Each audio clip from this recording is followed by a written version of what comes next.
Perbudakan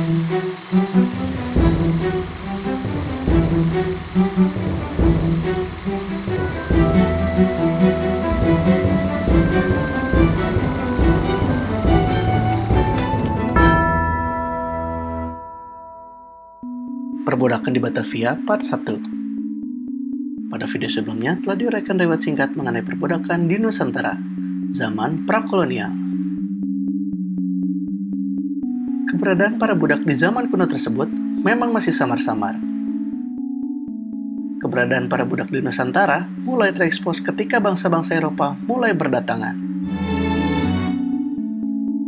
Orang Portugis, Spanyol, Prancis, disusul Inggris dan Belanda, lalu menulis kesaksian mereka berdasarkan pemahaman mereka sendiri atas definisi perbudakan akan keberadaan para budak di kota-kota pesisir lalu pedalaman di Nusantara.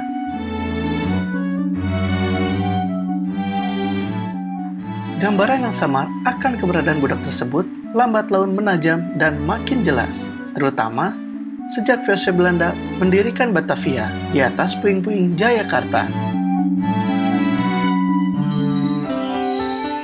Sejak itu, seiring perkembangan kota, kebutuhan pasokan tenaga budak, terutama bagi rumah tangga orang Belanda dan Eropa, menjadi meningkat. Begitupun dengan orang Cina dan pribumi, yang tinggal di Batavia semakin dibutuhkan. Maka, jadilah Batavia sebagai kota metropolitan yang dipenuhi berbagai macam jenis golongan, dari berbagai ras dan etnis, termasuk di dalamnya golongan para budak, yang didatangkan langsung dari sejumlah pelosok Nusantara, kawasan Asia Tenggara lain, dan juga India.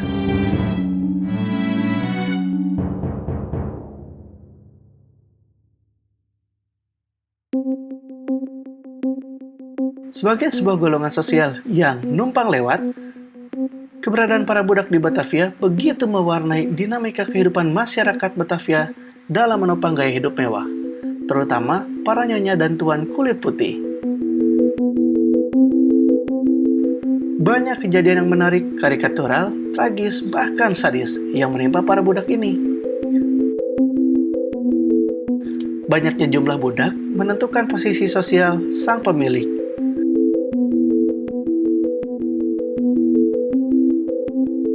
Mereka yang kelak selain Freighurfer alias warga bebas non-Eropa atau non-budak, di Batavia terdiri atas orang Cina, Mardiker, Jawa, Ambon, Bugis, Makassar, Bone, Bali, Manggarai, Banda, Melayu, Sunda, dan etnis-etnis lain yang menjadi leluhur orang Betawi.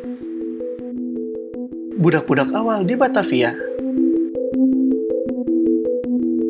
Catatan tertua mengenai keberadaan budak di Batavia adalah Dagregister Company atau Catatan Harian Company tahun 1621. Disebutkan bahwa tahun itu, armada VOC yang dipimpin langsung oleh Khuen dengan 13 kapal besar, sejumlah kapal pengintai, dan sekitar 40 jong dan sekoci berlayar menuju Banda.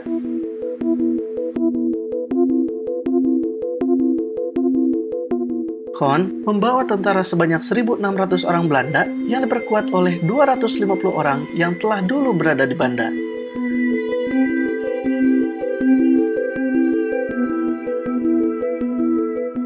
Diikutsertakan pula 300 orang Jawa berstatus narapidana dan sekitar 100 orang samurai dari Jepang, serta sejumlah bekas budak belian.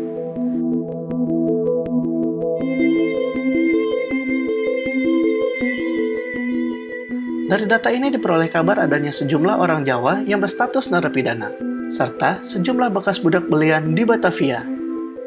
Sekitar 2 tahun setelah Batavia didirikan tahun 1619. Pertanyaannya, dari manakah VOC memperoleh orang-orang tersebut? Kemungkinan besar, orang Jawa tersebut adalah tawanan perang setelah VOC membumi hanguskan kota Jayakarta 2 tahun lalu. Kala itu, orang Belanda menyebut seluruh penduduk Pulau Jawa sebagai orang Jawa. Tak peduli orang tersebut sesungguhnya orang Sunda, yang pada masa itu orang Sunda sendiri disebut sebagai orang Jawa Pegunungan. Panggilan tersebut berdasarkan topografi tanah Pasundan yang bergunung-gunung. Bila pula orang Jawa tersebut merupakan rampasan yang diperoleh kapal-kapal kompeni selama berlayar melintas Laut Jawa hingga Laut Sunda. Sebelum Batavia berdiri, VOC sudah memiliki loji atau kantor dagang di Banten sejak awal abad ke-17. VOC membutuhkan orang-orang pribumi, selain orang Cina, sebagai warga kota Batavia yang baru didirikan. Status mereka sendiri rupanya adalah budak company, yakni budak yang bekerja untuk kepentingan VOC, baik di kalangan kapal, gudang-gudang company, maupun tenaga bantuan dalam peperangan. Sementara itu, sejumlah bekas budak belian yang diikutsertakan dalam pelayaran menuju Banda kemungkinan besar adalah mereka yang berasal dari India, di mana VOC pun punya perwakilan dagang di wilayah tersebut. Tak cuma dari India, mereka pun diperoleh dari Semenanjung Malaka sepanjang Selat Malaka, di mana sejak abad-abad sebelumnya telah tinggal orang-orang dari India di sana. Mereka inilah yang kelak dijadikan Mardikar, yakni mantan budak yang dinasranikan dan diberi nama ala Portugis sebagai salah satu kelompok masyarakat Batavia yang kemudian ikut membentuk budaya Betawi kelak. Sepulang dari Banda pada 16 Mei 1621, Kon tiba di Batavia kembali dengan membawa tawanan dari Banda.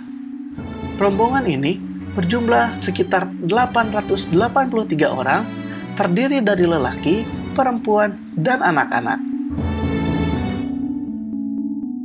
Sebagai tawanan perang, setelah tanah air mereka di Kepulauan Banda dikuasai company, mereka ini tentunya berstatus budak.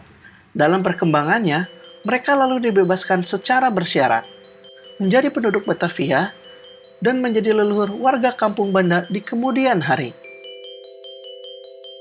Salah satu tawanan perang dari Banda tersebut adalah Mr. Cornelis Senen, yang kemudian menjadi pendeta Sinyo, alias pendeta hitam di Batavia, yang menjadi penginjil bagi masyarakat pribumi yang Nasrani. 2 tahun kemudian, tahun 1623, kembali Batavia kedatangan budak-budak dari Selat Malaka, Hendrik Brusten. Seizin pemerintah agung Batavia, dengan 3 kapal menyisiri Selat Malaka dan berhasil merebut sebuah kapal Portugis berukuran besar yang berlayar dari Saint-Thome dan memuat 152 bungkusan besar berisi pakaian serta 200 budak. Semuanya lalu diangkut Brusten ke Batavia, di mana ia berhasil menjual isi kapal tersebut seharga 25.000 real. Keuntungan yang sangat besar pada zaman itu. Di tahun yang sama, tanggal 25 Desember, kapal New Zealand merapat di Batavia, membawa sekitar 1.000 budak dari pantai Coromandel, India Selatan. Tahun berikutnya, 1624, 2 kapal Belanda, Hetwapen van Rotterdam dan Hetwapen van Enkhuizen, mengantar 700 budak Coromandel tiba di Batavia. Dapat dibayangkan betapa Batavia makin dipenuhi budak-budak dari India. Tak ada berita apakah budak-budak ini dibebaskan dan dijadikan mardikar atau tetap dijadikan budak, baik budak company maupun budak perorangan warga Batavia.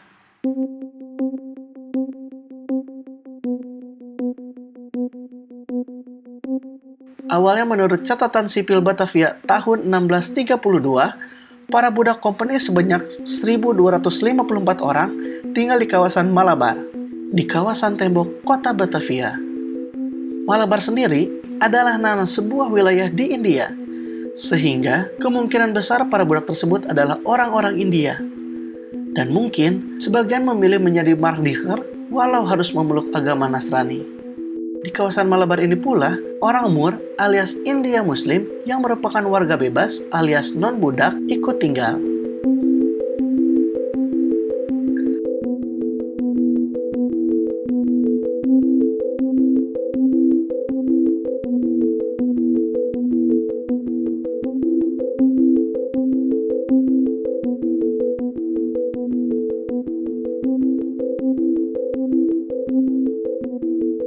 Sebenarnya, di awal pendirian Batavia, banyak pula orang Tionghoa, terutama dari dataran Tiongkok, baik yang dirampas dan dibawa ke Batavia serta berpotensi menjadi budak. Namun, karena keuletannya, mereka memilih bekerja keras hingga menjadi warga bebas Batavia. Baik sebagai pedagang keliling, pemilik toko, pemilik perkebunan tebu, produsen gula putih, penyuling arak, pembuat batu bata, dan genteng, dan banyak lagi. Dan pada gilirannya, menjadi salah satu pemutar roda perekonomian Batavia yang paling menonjol. Terima kasih.